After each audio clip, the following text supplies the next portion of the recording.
Good afternoon, participants. This is your host Sajudit Sen from Economic Times, welcoming you all to today's live webinar on making webinars a runaway success. So, we'll start off with a question, and I'm sure many of you have planned an event and have compulsively checked on the RSVPs, right? Endlessly prepared for your big moment, only to find that your heart is in your throat as you step into onto the stage. Webinars are a similar thing. It's an emotional roller coaster, exhilarating when you come on top, and dispiriting when things really go out of hands. Right. So, but there is a way that we can overcome this, and the way is that not to resign to yourself and to fate just yet. We have got some good news in this. Analyzing around 3,50,000 webinars in good detail, LogMeIn has found that 9 immutable laws that will make webinars a runway success, and especially for marketers. So today's webinar is going to be about that. And in this, we will learn the following pointers. The first point being the scientifically proven best dates and times to host a webinar. The second point being the promotional tactics that drive more registrations and listeners. And finally, a cheat sheet to shortcut and straight success of your webinar. So to explain this more, we have with us Mr. Inigo Praveen, Business Head, Collaboration and Communications, LogMe in India. Mr. Praveen manages the sales of the line of business in this region. He has spent more than 10 years in technology industry with senior roles in consulting and conferencing across multiple geographic regions. He has worked with companies like Intercol and has managed a variety of partners like Cisco and telcos like Vodafone, Reliance, and Singtel. So, welcome, Mr. Praveen.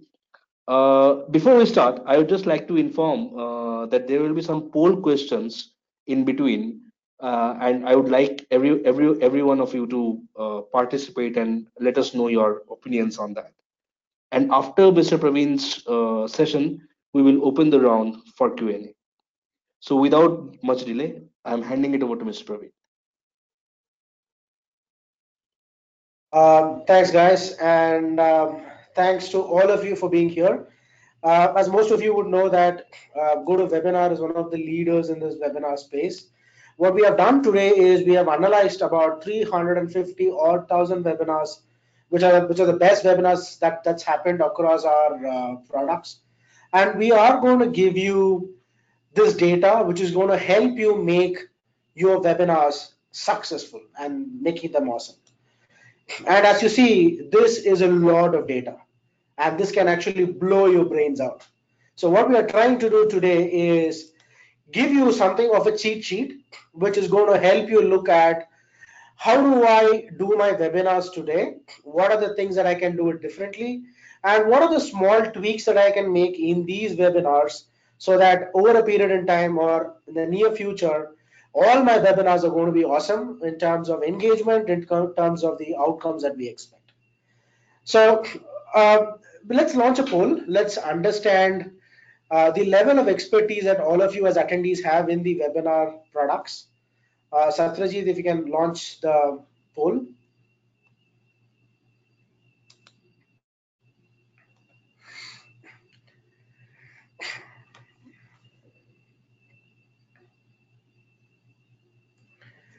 Yeah, so there are, you can tell us if you're a pro or you're a beginner, and these webinars have got something for both of them. So we want to understand your level of expertise so the content can be squeezed into helping you get the best from these webinars. We see some answers coming in. Oh, that's good. Yeah, so Satrajit, you can close the poll and also publish the results for us. Yeah, so if you see, most of you are beginners and a small portion of you are pro. So, which is good. So, which is now going to help us in getting and letting you know the information from the people who have been professionals in this space on how they are doing these webinars and get you that cheat sheet which are going to make your webinars more successful. So what are the top challenges that every marketer has got? So the common challenges that we see are driving attendance, scheduling, logistics, time constraints, and also something like choosing the time zone issues, right? But if we look at it, the top challenges are driving attendance and scheduling. So what we're going to talk over the next 30 minutes is to look at addressing these challenges and ensuring that you have the best webinar possible. So the law number one, the timing determines the attendance of a webinar. So you will have to ensure that you time your webinars very clearly and correctly so you get the maximum attendance from this. So this is attendance rate by use case. So any marketing webinars that you do, you would only have 37% attendance, which is out of every 100 people who have registered, only 37 people would come in. But these attendance rates are very high for internal training and internal communication because these are mandated. So the attendance is mandatory for this. So it is as high as 66 for internal training and 56 for internal communication. And you see here, our starfish is very sad that 63% of the registrants don't attend the webinar. So what is that you can do to impact the attendance rate? So we'll tell you what we did, right? So we started putting in calendar invites, customized ones, so that people can start saving them. It didn't kind of change the attendance ratio. We also started sending them messages, reminders stating, hey, your webinar is going to start in a minute. SMS reminders. Did that help? Not very much. But the reality why it didn't happen is because people are busy. This is a snapshot of a calendar of one of my colleagues. As you see, this would resonate with most of you, right? So what is the best bet? For you to have the best webinar, the best bet is to pick the best day to do a webinar and pick up the best time to do a webinar. So let's kick off another poll. So what do you think is the best day to host a poll? So Satyajit, can you, sorry, to host a webinar, I'm sorry. So Monday, Tuesday, Wednesday, Thursday, or a Friday. So I believe people have started answering. Yep, some people are talking about days. Oh, that's good. Okay. So let's give it another 10 seconds for people to finish off the polls. Yep, Satrajit, you can close it and then share the details with us. So most of you think it's Wednesday. Some of you think it's between Thursday and Tuesdays and Fridays.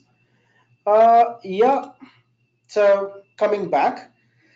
So when we analyze this 300, so Satrajit, you can close the poll.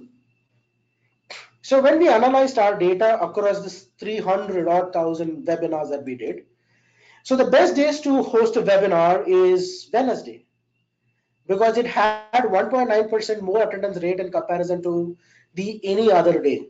Tuesdays and Thursdays had something similar close by, but your best bet on a day is Wednesday. So we also went back, given that we are a US based company, we went back to look at what times does it work. So across different time zones, if you look at the west end, you have noon. The other parts you have 3 p.m. The percentage to index was 121% in terms of it doing at the right time. When you're doing it at sometimes early in the morning, it was about 106%, right? And most of you would ask me, yeah, this is for US. What do we do for India? So the best time for India as a region is to do it at noon, which is about 12ish, or do it at 3 p.m. like the ones that we are doing it today. So that is exactly why this particular webinar is happening on Wednesday and at 3 p.m. So this is the best time for you to have the maximum attendance rate, and you will have most number of people coming in and joining your webinars. But given that if most of us start doing it at the same time, you will find a time crunch for people to attend. So given that we also do customer facing webinars, there are times when we do it at early, which is about 8 a.m. in the morning. So people attend these webinars before they come into office, or around 5 p.m. That's the time when their work is done and they're looking at pushing off. So they finish off these webinars and push off. So these are other two time slots for you to try. So the next one, most of us think an attendance rate determines the success of a webinar. Technically, it doesn't. So your success in terms of outcomes, in terms of retention, in terms of leads, need not be only attendance. So when we looked at the top 100 webinars that we have done, 42% of them had a below average attendance rate. These were successful webinars in terms of outcomes, but their attendance rate was lower than the average attendance rate. So you don't have to look at this as a thumb rule of stating higher the attendance rate, better is my success. And 26% of your registrants will only come in to watch an on-demand session.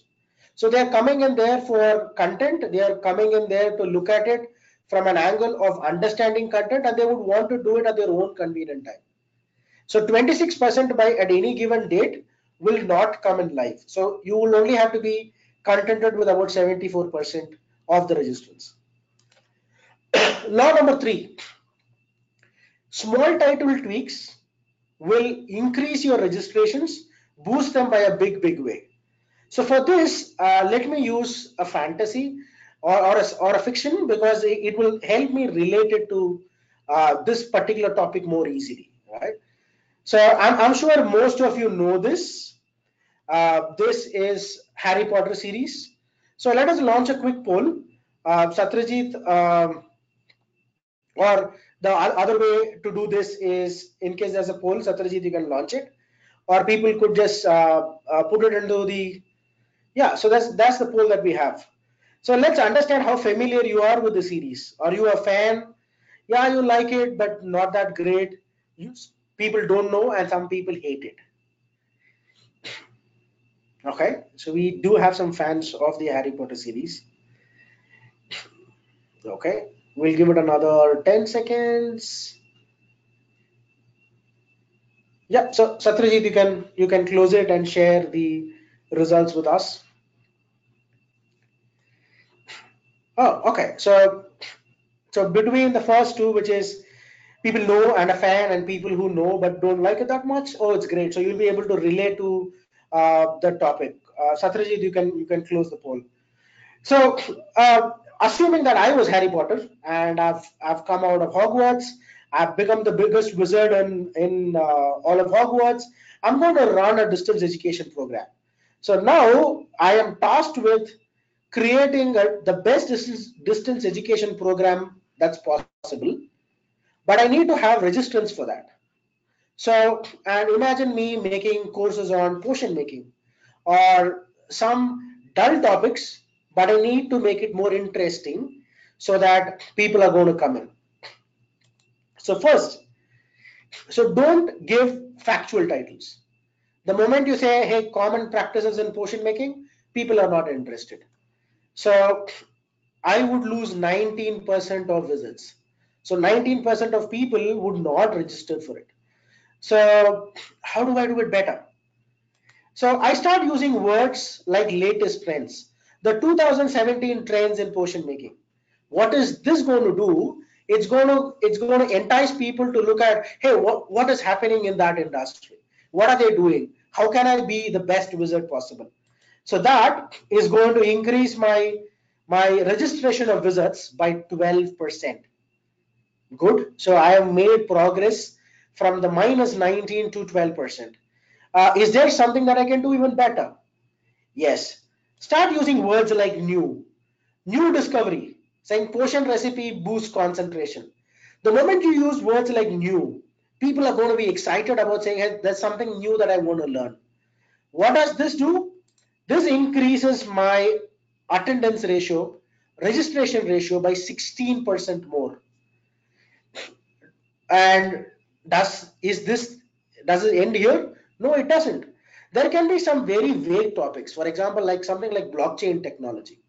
people might not know what it does, right? So what I'm going to do is use words like entry level courses. I'm going to say potion making 101.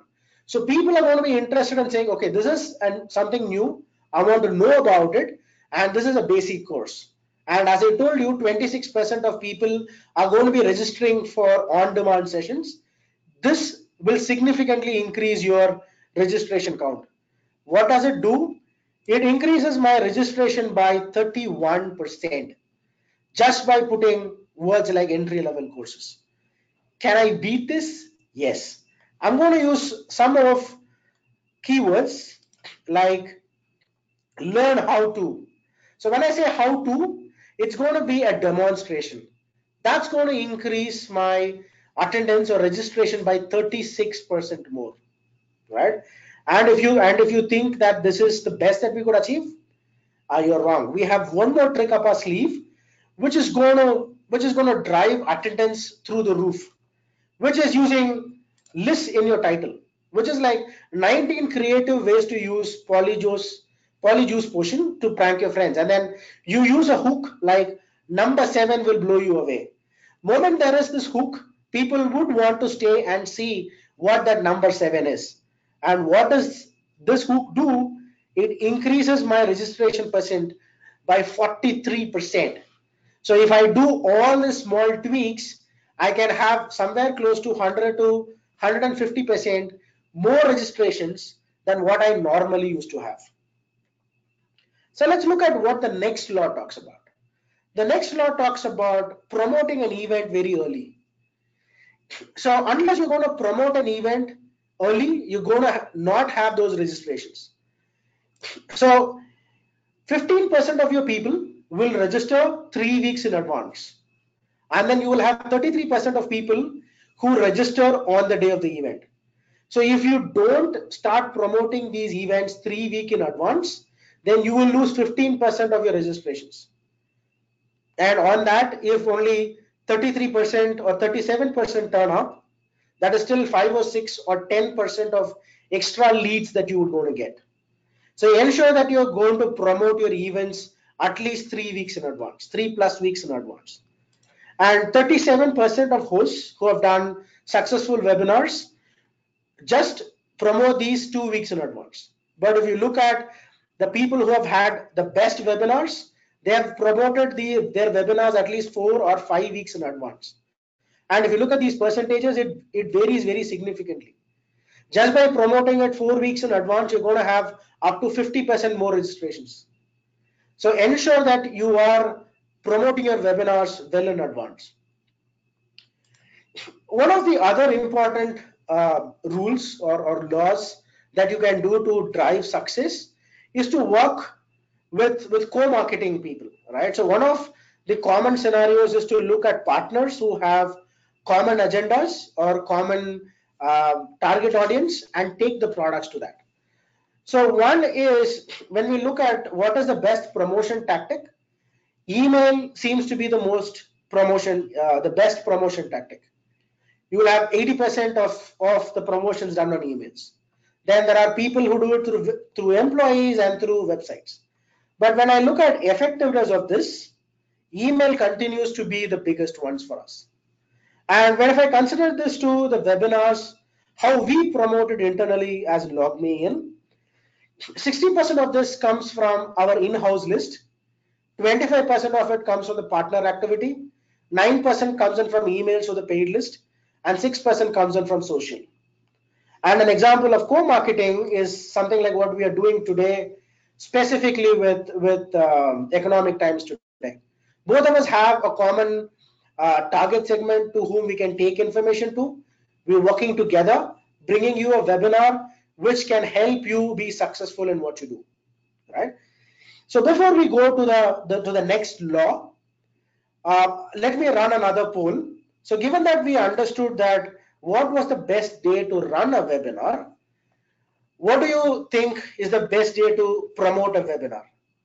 So Satyajit, if you can push that poll as well, we can look at what our audience think as the best day to promote a webinar. Again, We have not included weekends because commonly we see people not telling us weekends. But if it was the 5 days of the week, what do you guys would think? Is it Monday? Is it Tuesday? Is it Wednesday, Thursday, or is it Friday? So let's give it another 10 more seconds. Yeah. So we see some more answers coming in. Yep. So that should do. So Satrajit, you can close and then share the details with us. Huh. So people think it's between Friday, Wednesday, Monday, and Tuesday. So if you're going to do a webinar on the Wednesday, I don't think Wednesday would be a right day for you to promote your webinars, right? So Satrajit, you can close the polls for us. So if you want to go back and look at it and then look at what does this data from this 300 or 400 odd thousand webinars tell us.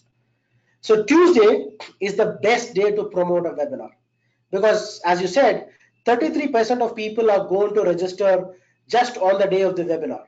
So if you promote it on the Tuesday, there's a high possibility that people come in on the Wednesday. So when I looked at from in terms of dates, Tuesday has 24% more registrants or attendees. Monday is 17%, and between Wednesdays and Thursdays about 15%. You can do it on Fridays also, because just in case you want to do a follow-up on the Monday or the Tuesday, so that you have a around the clock or around the week kind of an engagement with your audience. Great. So now let's go back to another law. What does this law talk about? So this law talks about long form beats short form. So what does this mean? All right. So let's kick off another poll to see what do you people as attendees think is the average webinar viewing duration? 30 minutes, 45 minutes, 61 minutes, 75 minutes. How much of time do you think your attendees are going to be watching your webinars? And this is assuming the content is very strong, people are looking at it, and you've promoted it well in advance. Okay, we see some more answers coming in. Great. Okay, let's give it 10 more seconds. So just going back, 30 minutes, 45 minutes, 61 minutes, or 75 minutes. Okay. So Satrajit, we can close it. And let's see what our audience are telling us. Okay, this is interesting, given that people say it's 30 minutes and 45 minutes. So when we went back, so Satrajit, you can close the poll as well. So when we went back and when we looked at this data, there were webinars which were running from about 1 hour to as high as 2 hours, or some in case 150 minutes as well. So the average viewing time or their engagement time with your audience is going to be 61 minutes. So your attendees are going to spend 61 minutes as long as your webinar is engaging, and you're going to give them information that they want. So how does this translate into it? So when your webinar starts, you're going to have 100% of attendance. And the moment you start, very immediately, some of them will drop off. And as it goes through, which is about 20% into it, 40% into it, and about, let's say, half time, where it's 50%, you still have 76% of your audience still there, which means by any engagement model that you do today, your webinars will ensure that you have maximum attendance from your audience and in terms of engagement. And with the engagement attendance indicator that we have on the webinars, you can still see how engaged your audience are. That's going to help you drive more better leads and ensure that people go out and say, hey, I attended this webinar from Economic Times the other day, and that had great content and you should watch it. So like that, it's going to create more news, and people are going to watch out for webinars that you're going to do. And the eighth law, which ties back to the first law in terms of 26% of people not coming in, it is that not everyone wants to watch your your webinar live. So what does this mean? So out of, when we looked at the data again, 67% of your people will want to watch it live. 26% of the people would want to watch it on demand, which is they'll say, yeah, it happened at a time where I couldn't watch it or I couldn't be a part of the entire webinar. So what I'm going to do is I'm going to wait for the recording to come out. And there's going to be 7% of people who are going to be watching it both live and on demand. So specifically for this, GoToWebinar has also got a go to stage page, which what we call as is YouTube for professionals, where you can publish your videos of webinars that you have done in the past and also future. So people can come and see that, which is again going to drive leads for your business. So just ensure that you don't miss out on 26% of these people, because out of the 100, 26 people will want to watch it on demand and they will not do it live. So just be prepared for it. And this is the most my personal favorite in terms of the law. The best webinars happen when your webinars are fun, when it's got lots of content where people are engaged. Just like when we did webinars today in terms of polls, or most of you would have seen this. So one is my director of marketing, Daniel Was. Some people might know this lady towards the left. She is Taylor Swift. And some animations on Harry Potter. The first one that we did was from Aliens from Mars. So as long as you're going to have all of these, your people are going to look at it, people are going to watch them. And it's going to give them a great feeling, and this is going to help you drive more engaging webinars. Then you can rock your webinars like you're in Hollywood. Just like these massive box office hits of $1 billion and more, your webinars can be the best ones in your particular industry or within your own peer group. So just a cheat sheet for marketers. Offer a recording that's going to give you 35% views, extra views. Co-market your webinars, which is going to have 47% more registrants. Use titles in your list, which can drive up registrations up to 43%. Promote your webinars very early and also promote it on a Tuesday. You're going to have 37% more registrants. Host it at noon or at 3 p.m. You're going to have 22% more registrants. Promote them very early, 3 weeks at least in advance.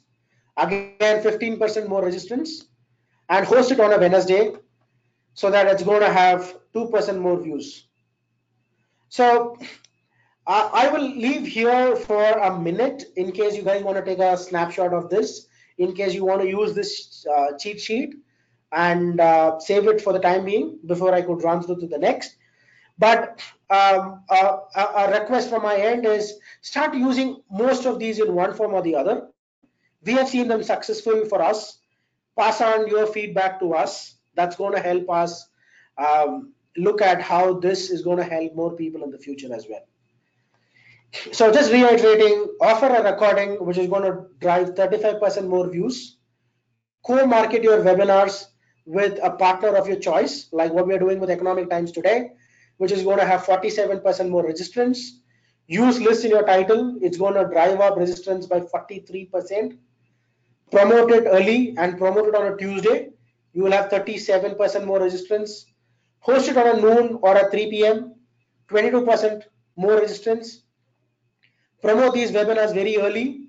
You're going to have 15% more registrants, and host it on a Wednesday rather than any day of the week. So you're going to have 2% more views. So just moving on, just to share some very happy news and good news to you.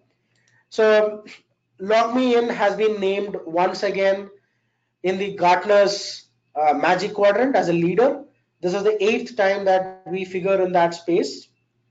And so look out for more details from us on this on LinkedIn and from marketing content as well. And also we launched our new GoToWebinar look and feel as of today in the US. So it start rolling out towards the end of the day for other people, or the new people who pick up today will see this. So just to give you a sneak peek, it's going to have a very simplified scheduling.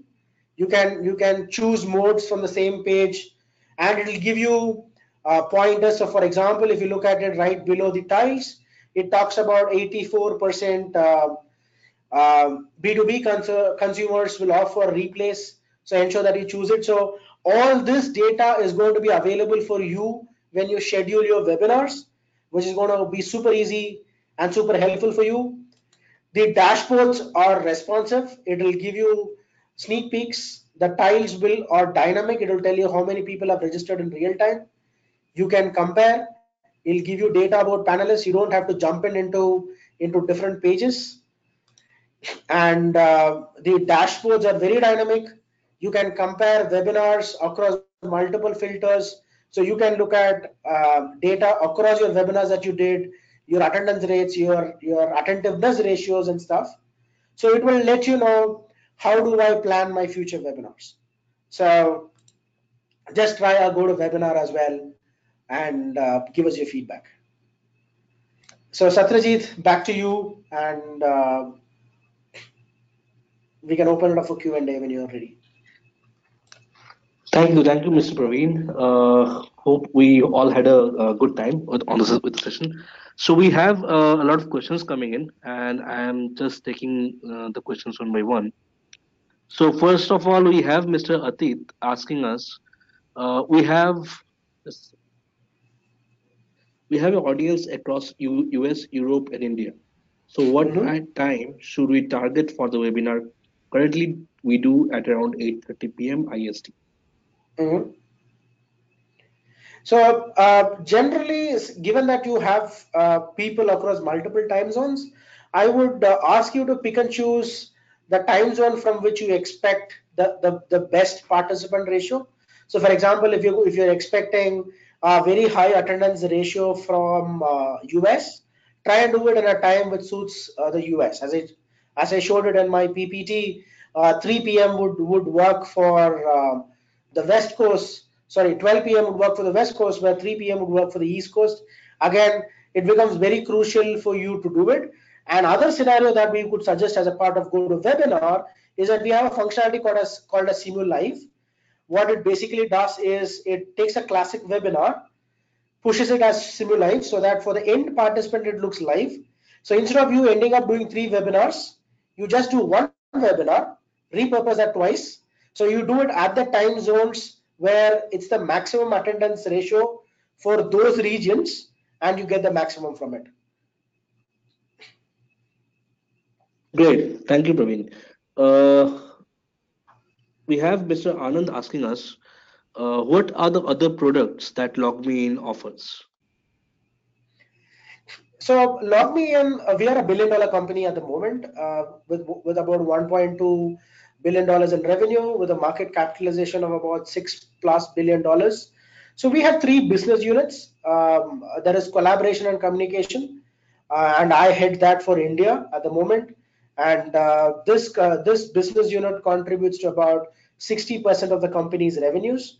Then we have customer engagement and support. That business unit takes care of products like remote support, chat products where people could come in. For example, if you go to an Amazon site where people could start off with a chat, escalate it into an agent level chat, and then probably a remote support products. That is something that we do, and that is taken care by my colleague called as Vikas Malhotra. And we have a third business unit called as identity and access management, which has got LastPass as a password management, password vaulting product. And we also have products like Central and Pro, which are proactive support products.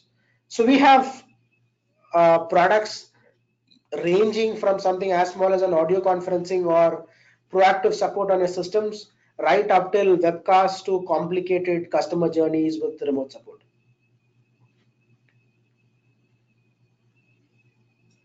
Sure, thanks. So next question is from Rajshri Das, and she asks how to cope with a situation where a technical issue happens when the webinar is live.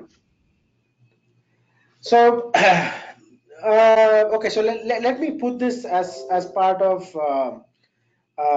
Let me answer this in two portions.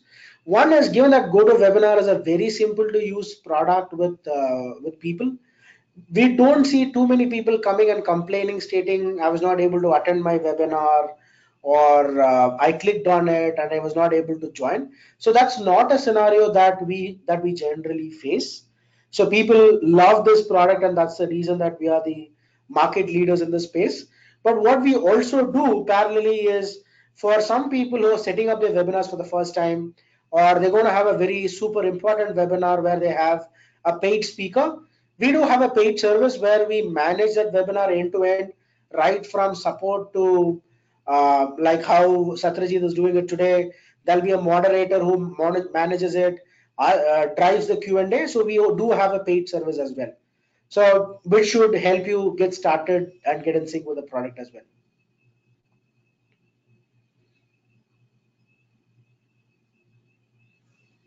So does that answer the question, Satrajit?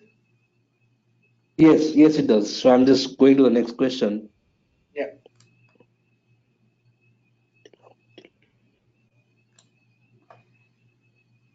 Just a second.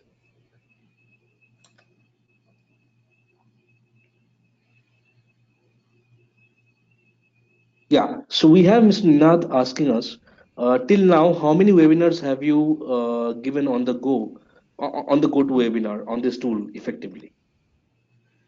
So this the presentation that we did today is from the 400,000 webinars that's happened on my platform, and analyzing the top webinars. So this is only a sample of the best webinars that's happened on the platform. So we do anywhere ranging to 1 million to 2 million webinars on our platform. So that's how much people love and use it. We have customers, over 300,000 customers, paid customers on that. So which keeps driving the product as well.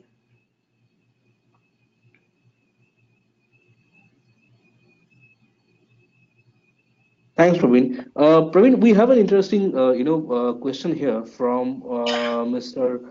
Mahantesh, and he basically wants to talk. He basically wants to speak, right? Yeah, And speak out his question rather than typing. So we sure. are just going to unmute him and ask him to, post in question. Just a Sure. second.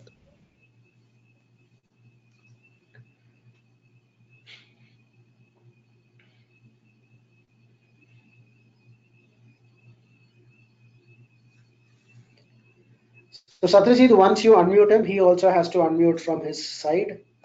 So you can just voice that out to him.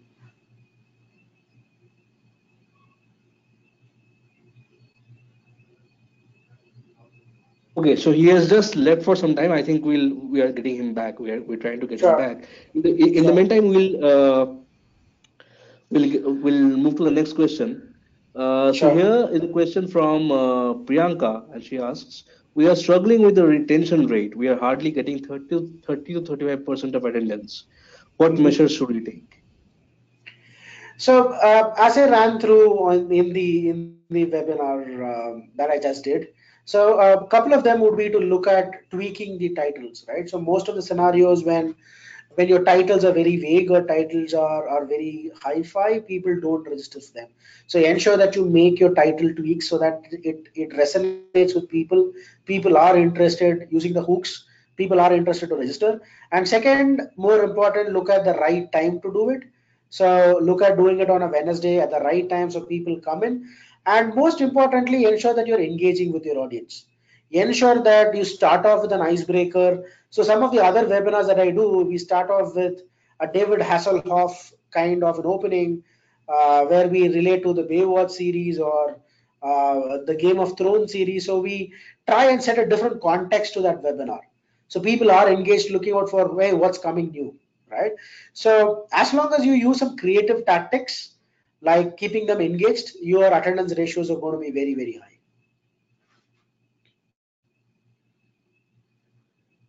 Sure. Thanks, Praveen. So the next question we're moving on to is from Charu Verma, and she asks, What should be the trigger for a brand to go for a webinar rather than a physical seminar? So I think two important aspects, right? One is obviously cost. So when you do a physical event, there's going to be logistics, there's going to be lots of scenarios that you're going to involve by booking a room, making things available for people. And so your cost per lead and the cost per engagement is going to be very, very high. Second is it's always got physical events have always got a problem of reachability. What's the maximum number of people that you can invite into a webinar? I mean, into a physical event? 100 people? 200 people?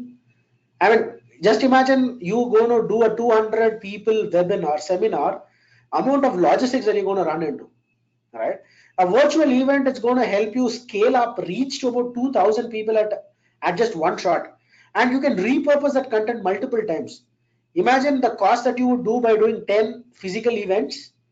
You can do that with one webinar and repurpose it 10 times. And the leads that is going to generate. And imagine the people who miss out on the physical events. Just like we said, right? 26% of people will never attend. So if they're going to go to a place like go to stage where they're going to watch your videos which are recorded, you're going to get those more views. So for a company, the trigger should be cost per lead that they're going to do, the brand value that they're going to realize by engaging with the bigger audience, and their ROIs on marketing spends. I think these will be the triggers for them to look at webinar as a medium than physical events.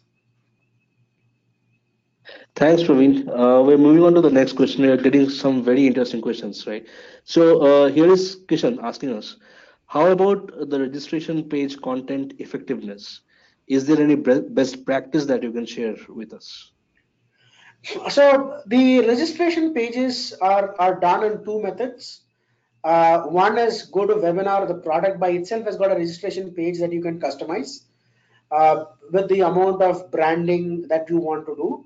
But what most people do, which the bigger brands do, is direct people to their websites and have a very beautiful page in terms of logos, content, presenter, time for it, best practices, what to look out for, brochures or something that they could download, and along with that use my API calls and send out registrations. So as long as your registration page has got beautiful content on it, irrespective of whether you use the registration page which comes with go to webinar or on your website, as long as it's got beautiful content, it's going to drive up registrations because people are going to like it. And this is again another part of viral marketing, right? If your page is liked by a few people, the word of mouth will pass on, and people, it will drive more people to come to that page. So that is a very, very crucial aspect of the webinar also. Thanks, Praveen. So moving on, we have Mr. Amit asking us, any training use cases for GTW? There are lots. There are lots. So one of the biggest e-com players in the world is using GoToWebinar to train their vendors on their platform, on how to register to their platform, how to send out bills. So the biggest e-commerce company in the world is my customer. And if you look at biggest e-learning companies in this in the country, they are also my customers who use this product to train students in the K-12 segment, in the e-learning segments as well. So this product will help people across use cases to drive up content and also help them realize that so that they connect to a bigger audience at a very low cost.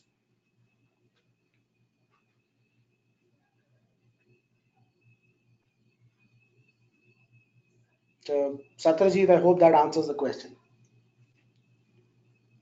Yes, it does. Thank you. So moving on, Mr. Dr. Ganesh, we have asking us, is it possible to monetize and charge for attending a webinar? Yes, so there are mechanisms that we do. We do a PayPal integration. There are scenarios where people use this along with their learning management systems or with their payment gateways where it can be monetized. So there is a big segment of people using this product for paid webinars as well. Yes, people do that. Great. Thanks, Praveen. So we have Soumya asking us, how is GoToWebinar different from from the Cisco product? She just wants to, she doesn't want to compare, but she just wants to know the pointers. Sure. I'll probably give you just 2 pointers on this. So one is this is a big product for us, and it's a big product in the market. It's the market leader because of its simple to use functionalities and the ability to drive stuff. So that's one. Second is the strong point is our reporting capabilities. You don't get those with any other product, including the WebEx that you mentioned.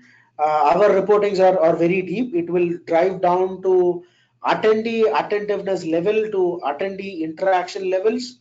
So you will get to know at any given point in time how successful your webinar was at a high level and at each attendee level. So those kind of reportings helps people to analyze if their webinars or trainings were very successful. And the product is very thin to use. It takes up very less bandwidth. So it also helps people drive webinars to tier B, tier C, and even tier D cities.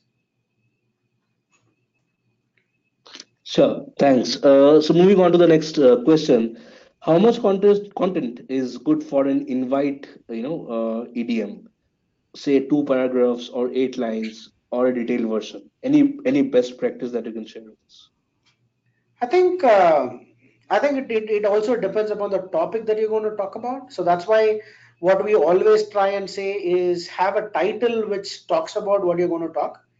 Probably two-liners, some animations, some content relevant to that, and I think as long as it is sharp and small, I think people are going to like it. The moment you're going to put too many things into it, people might not have a great feeling about it.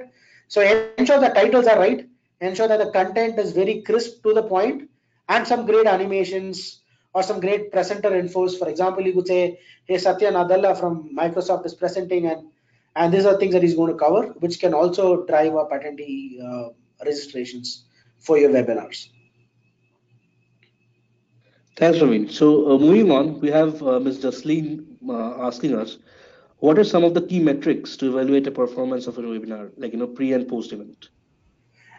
So we look at three things. One is we look at effectiveness of the webinar. So there is a key metric which comes out of the report of the GoToWebinar. It says your attentiveness report from your webinar today was X. So as long as it's above the average, it makes sense for us. Second is the number of people who are live in the session.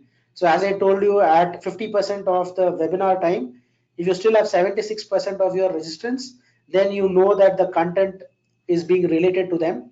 So that is a second metric for me to look at and say, okay, the webinar is going well. And third are obviously the registration percentages. I mean, how many people clicked on it, to how many people registered, to how many people came in. So if it's not 33%, if it's 50%, then I think we did a good job. But if it's 33%, but there is also this 27% which came and viewed it on demand, nothing like it. So just the metrics that I told in the webinars will be the ones that we would look at.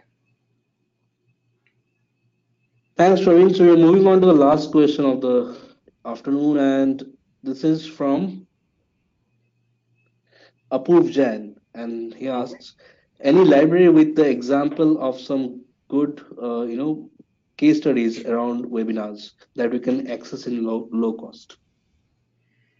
There is one with LMI marketing go to stage channel, which we can pass it on to you, and then you can pass it on to people. That is a content, that is a library of webinars that the LogMeIn team does very frequently across multiple set of our products. All of them encompass these rules around how to engage better, what to do better, and all that stuff. And plus, you can also find some promotional videos on GoToWebinar as well. So for people who can note it down, it is gotostage.com/channel/India marketing. So for people who can do that, please make a note of it. But I think the Economic Times team can pass that on as well. That is a content repository for us, where you can look at all the webinars that we have done in the past. use those items and then help and make your webinars awesome.